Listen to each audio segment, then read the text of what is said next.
আমি জানি না কে কিভাবে নিউজটা নিচ্ছেন, তবে আমি ব্যক্তিগত জায়গা থেকে আমি এটাকে সহমত পোষণ করছি। আমাদের বাংলাদেশের হাজার হাজার না লক্ষ লক্ষ মানুষ সৌদিতে কর্মরত আছেন, আপনারা সাবধানে থাকবেন।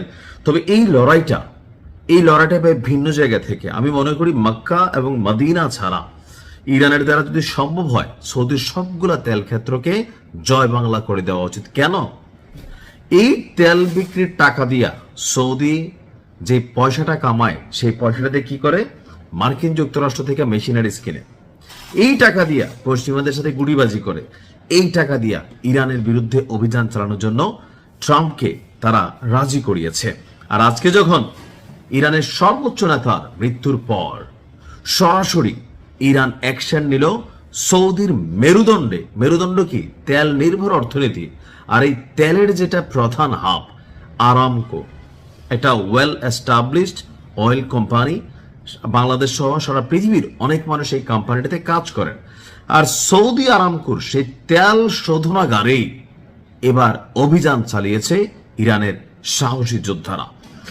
সৌদি আরামকোর রাস তানুরা তেল শোধনাগার, যেটাকে বলা হয়ে থাকে যে সৌদি আরামকোর যে তেল শোধনাগারগুলো আছে সবচেয়ে বড় আকারের এবং কি যথেষ্ট পরিমাণ আর্নিংয়েবল, মানে অর্থনৈতিকভাবে যথেষ্ট লাভজনক হচ্ছে এই রাস তানুরা নামক তেল শোধনাগার। সেখানেই অভিযান চালিয়েছে, হামলা চালিয়েছে আপনার কি বলা হয় যে ইরান। তো হামলার পর কিছু ছবি আপনারা দেখছেন, আমরা তো ছবি দেখাইতে পারি নাই। তো এই হামলার পর সাময়িকভাবে এই তেল শোধনাগারের কার্যক্রম বন্ধ করে দিয়েছে সৌদি সরকার। আপনার এই তথ্য জানিয়েছে মার্কিন গণমাধ্যম ব্লুমবার্গ। সামাজিক যোগাযোগ মাধ্যমে ছড়িয়ে পড়া ভিডিওতে দেখা যায় শোধনাগারে আগুনের কালো ধোঁয়া, তবে আগুন নেভানোর জন্য সর্বোচ্চ পরিমাণ চেষ্টা করা হয়েছে।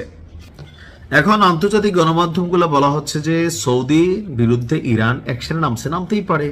এই সৌদি সম্পর্কে যত কিছু বের হচ্ছে, আমি যদি বা ইরানের ক্ষমতায় থাকতাম কবে যে ধরেন মাইকা পাপ করে দিতাম, বুঝছেন না?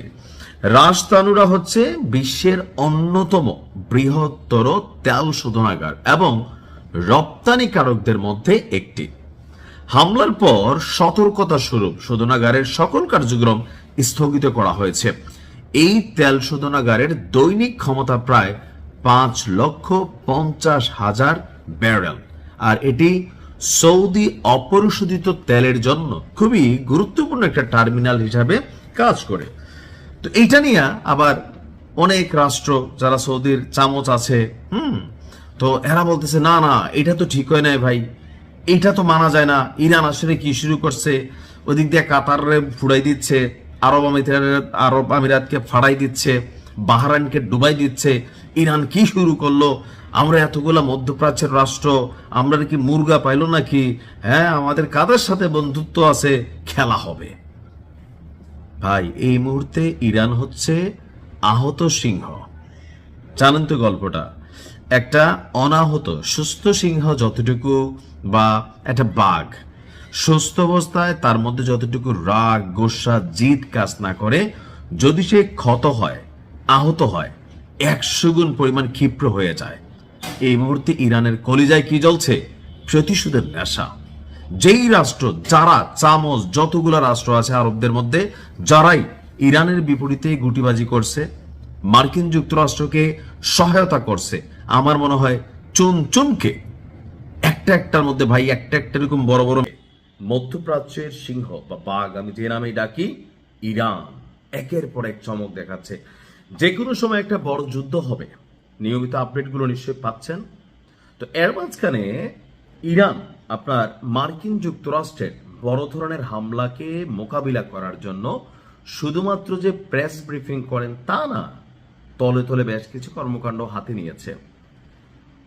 চীনের কাছ থেকে সুপারসনিক জাহাজ বিধ্বংসী ক্ষেপণাস্ত্র কিনতে যাচ্ছে। অর্থাৎ এই মুহূর্তে আরব সাগর, মধ্য সাগর, লোহিত সাগর যেগুলো আছে, সেখানে মার্কিন যুক্তরাষ্ট্রের যে যুদ্ধ জাহাজের বহর, বিমানবাহী যে রণতরী অথবা ফ্রিগেট, ডেস্ট্রয়ার, আরো কি জানি না, মার্কিন যুক্তরাষ্ট্র বিশাল একটা নৌবাহিনীর সেটেল করে রাখছে, যেখানে হাজার হাজার কমান্ডো অবস্থান করছে। ইরান বুঝতে পারছে যে এই যুদ্ধটা যদি হয়, এটার কমান্ডিং সেন্টার হবে এই সামুদ্রিক এরিয়া, অর্থাৎ আমেরিকার যেই নৌঘাঁটি এটাই হবে কমান্ডিং সেন্টার, যেখান থেকে সেনাবাহিনী যাবে, ফিরে আসবে, কমান্ডোরা যাবে, ফিরে আসবে, এমনকি ইরানের বিভিন্ন জায়গায় এই জাহাজগুলো থেকে বড় ধরনের অভিযান চালানো হবে। আর সেই জাহাজগুলোকে যদি টার্গেট করতে হয়, তাহলে তাদের হাতে দরকার এমন মেশিন যেটা দিয়ে আমেরিকাকে ঠেকানো যায়, আর সেটা হচ্ছে চীনের হাতে থাকা অত্যাধুনিক প্রযুক্তির সুপারসোনিক জাহাজ বিধ্বংসী ক্ষেপণাস্ত্র। এই তথ্য জানিয়েছে 6টি সূত্র, যারা এই চুক্তির সঙ্গে সরাসরি যুক্ত, অর্থাৎ চীন এবং ইরানের মধ্যে যে সকল কর্মকর্তারা এই চুক্তিটা জানেন, এরকম 6জন ব্যক্তি এই তথ্য দিয়েছেন। আর এই তথ্য আমরা কিভাবে জানলাম? আন্তর্জাতিক গণমাধ্যম রয়টার্স। রয়টার্স বলতে ইরান এই সিদ্ধান্ত নিচ্ছে তখনই যখন যুক্তরাষ্ট্রের সম্ভাব্য হামলার প্রস্তুতি হিসাবে ইরানের উপকূলের কাছে বড় নৌবহর যুক্তরাষ্ট্র মোতায়েন করেছে। ইরান বুঝতে পারতেছে শুধুমাত্র আকাশ প্রতিরক্ষা সিস্টেম দিয়া নিজেরা, ধরেন না বৃষ্টি আসতেছে, কথার কথা বৃষ্টির সাথে তুলনা করার সুযোগ নেই, ধরেন ছাদ থেকে ইট পড়তেছে, তা আপনি একটা ছাতা নিলেন স্টিলেরই বা যেমনি হোক, যে আমার গায়ে যেন ইট না পড়ে, তা আপনি কতক্ষণ এই ছাতার মেয়াদ থাকবে? এটা তো নষ্ট হয়ে যাবে। দরকার হচ্ছে কি, ছাদ থেকে যেখান থেকে আপনার এগুলা পড়তেছে ওই জায়গাটাকে মানে সূত্রটা বন্ধ করে দেওয়া। এই কারণে ইরান চিন্তা করছে যে না বাবা, শুধুমাত্র নিজেরা পাল্টা হামলা চালাবো, এগুলোর থেকে বেটার হচ্ছে এমন কিছু করি যেটা দিয়ে এই জাহাজগুলোকে ভয় দেখানো যায়।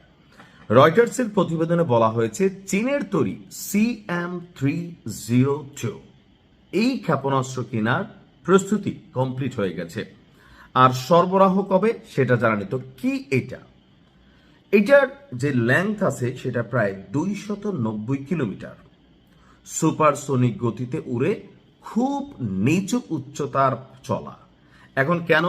কারণ জাহাজ তো ভাই আকাশে থাকে না, পানিতে থাকে, তো এটাকে টার্গেট করতে হলে নিচু উচ্চতায় দরকার। জাহাজের প্রতিরক্ষা ব্যবস্থা এড়িয়ে হামলা চালানোর সক্ষমতা, অর্থাৎ আমেরিকার যে জাহাজগুলো আছে এগুলোর একটা নিরাপত্তা সিস্টেম আছে, সেই সিস্টেমকে ফাঁকি দিয়ে ঠকতে পারবে। অস্ত্র বিশেষজ্ঞদের মতে এগুলো মোতায়েন হলে ইরানের যুক্তরাষ্ট্রের বিরুদ্ধে যুক্তরাষ্ট্রের নৌবহরকে চুয়ানি খাওয়ার জন্য সক্ষমতা উল্লেখযোগ্যভাবে বৃদ্ধি পাবে। আর এ অঞ্চলে মার্কিন নৌবাহিনী খুব বেশি দিন টিকতে পারবে না। সে অপেক্ষায় রইলাম। ভালো থাকুন।